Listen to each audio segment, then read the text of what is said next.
Por primera vez en la historia de México, las ministras y ministros de la Corte llegaron al cargo por votación popular. La reforma judicial, así como las elecciones judiciales, tienen graves carencias democráticamente hablando, como ya hemos señalado en otros videos. Ante este escenario y la materialización de la colonización del Poder Judicial Federal en el mes de septiembre próximo, debemos preguntarnos, ¿cómo puede ser que esta Corte gane legitimidad? Una legitimidad que desde luego no tiene, para poder ejercer autoridad con ética. ¿Cómo demostrar que está al servicio de la Constitución y no del poder político? Hoy analizaremos los grandes retos que enfrentará la nueva Suprema Corte para continuar con el legado de un tribunal constitucional que defiende los derechos humanos de los ciudadanos y no ser un simple apéndice del régimen, que esa fue la verdadera intención de la reforma judicial. Hola, soy Carlos Soto, abogado con más de 30 años de experiencia en tribunales y profesor universitario. En este episodio de Reflexiones Jurídicas analizaremos los retos que tiene la Corte para legitimarse ante la sociedad. La Suprema Corte presenta un grave problema de legitimidad democrática por las siguientes razones, y estamos hablando de la Corte en su próxima integración a partir de septiembre. Primero, la elección de jueces y magistrados, aunque suene contraintuitivo, es naturalmente antidemocrático. Los jueces, magistrados y ministros no son o no deberían de ser servidores públicos que se elijan mediante el voto popular. Esa no es la función de un juez, de un magistrado o de un ministro. Las personas juzgadoras están para analizar de manera técnica, con base en las pruebas y los argumentos que se les presentan, quién de las dos partes tiene razón. Esto no se hace porque las mayorías quieran que se resuelva siempre de una manera, que las mayorías quieran que se resuelva de otra manera. Muchas veces estas mayorías intentarán someter a las minorías y es ahí cuando las personas juzgadoras deben de intervenir y actuar como verdaderos árbitros imparciales, es decir, dar a cada quien lo que le correspondan, sin importar lo que digan las mayorías, sin importar lo que digan los electores y sin importar lo que digan las mayorías legislativas.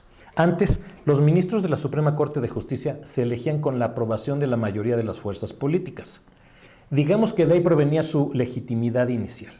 Para que un ministro o ministra fuera elegido como tal, tenía que haber un consenso en las mayorías de las fuerzas políticas de las ternas que proponía el presidente o la presidenta de la Suprema Corte, del Poder Ejecutivo. Y esto les daba de inicio una legitimación, por así decirlo, política. Que esta legitimación se fue perdiendo poco a poco. Hemos visto cómo el poder autoritario que está regiendo México ahorita comenzó a evitar por completo que este consenso entre las fuerzas políticas de mayoría y las fuerzas políticas de oposición llegaran a consensos, a ideas, a acuerdos para nombrar a las ministras y a los ministros de la Suprema Corte de Justicia. De hecho, una de las últimas ministras de la Suprema Corte de Justicia de la Nación se nombró sin el consenso del Senado. Ni un solo senador o una sola senadora nombró a una ministra de la Suprema Corte de Justicia. Esta ministra de la Suprema Corte de Justicia fue elegido por una sola persona, por el presidente de la República.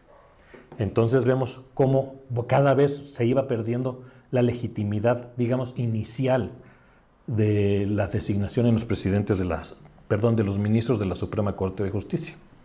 Los nuevos ministros de la Suprema Corte de Justicia también tienen actualmente ese mal de origen. Su designación fue hecha, cuando eran candidatos, única y exclusivamente por los órganos del régimen, específicamente por los comités del Poder Ejecutivo y del Poder Legislativo. En esta designación de candidatos, la oposición no tuvo ni voz ni voto. No pudieron nombrar a ningún candidato y desde luego no promovieron el voto por ninguno de ellos. Lo que sí hizo el régimen a partir de los acordeones que vamos a hablar un poquito más adelante. Los jueces no están para ser populares, sino para defender los derechos de las minorías en contra del Estado. La reforma judicial, ya lo dijeron sus voceros, fue una venganza del presidente de la República y un medio para que avanzaran las medidas del partido. Los ministros que llegaron actualmente al cargo fue por medio de un procedimiento electoral fraudulento. Esto ya quedó demostrado con los estudios de Cosío y Medellín, el amicus curiae de Javier Aparicio, el informe de Projuc o el proyecto sobre la validez de la elección judicial de ministros y ministras presentado por el magistrado Reyes. Según se nos ha informado, la nueva Corte empieza mal desde el primer día. Pretende hacer un ritual indígena el 1 de septiembre, lo que desde luego viola el principio de laicidad previsto en la Constitución. ¿Qué podemos esperar de una Suprema Corte que comienza violando la Constitución desde su primer acto protocolario? Varios de los ministros de la Suprema Corte de Justicia han demostrado su frontal afiliación partidista o anunciando, por ejemplo, que defenderán el interés fiscal del Estado. Hay una frase que se atribuye al presidente Harry Truman de Estados Unidos. Cuando propones a alguien para la Suprema Corte, pierdes un amigo. ¿Qué significa esto? Los miembros de la Suprema Corte de Justicia, ni magistrados, magistradas, jueces y juezas, no están para pagar los favores de aquellos que los pusieron en el cargo. Una vez que una persona juzgadora llega al cargo con independencia del procedimiento de elección y sobre todo aquellos que fueron electos por votación popular deben de demostrar la independencia del poder que los puso en el lugar, en el cargo, en este caso del régimen, porque recordemos, todos los jueces, juezas, magistrados, magistradas, ministros y ministras fueron elegidos por el actual régimen. Desde que fueron candidatos hasta la elección por medio de los acordeones famosos.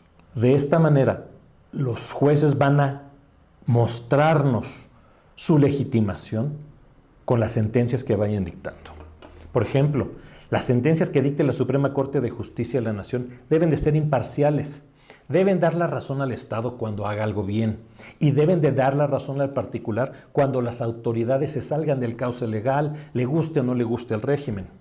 E insisto, la motivación de las sentencias es la legitimación de la función judicial, no lo es el voto. Hay varias maneras de ver si existe o no un avance o retroceso en el ámbito de protección de los derechos humanos. Bastará revisar los precedentes que haya dictado la Suprema Corte de Justicia de la Nación en relación a un determinado tema que ahora vaya a abordar la nueva Suprema Corte de Justicia. De esta manera me parece que como miembros de la sociedad debemos ir analizando de manera objetiva si esta nueva Suprema Corte de Justicia se está legitimando como un órgano verdaderamente defensor de los derechos humanos o si, como muchos creemos, va a ser simplemente un órgano judicial por medio del cual se avalen todas las decisiones del Estado. Muchísimas gracias por acompañarme en este video. Te voy a pedir por favor que le des like al video, que te suscribas al canal. Tenemos un canal de difusión en WhatsApp, te voy a dejar el enlace en la descripción de este video. Y si quieres conocer más sobre la reforma judicial, por favor ve el video que va a aparecer en la siguiente pantalla. Hasta pronto.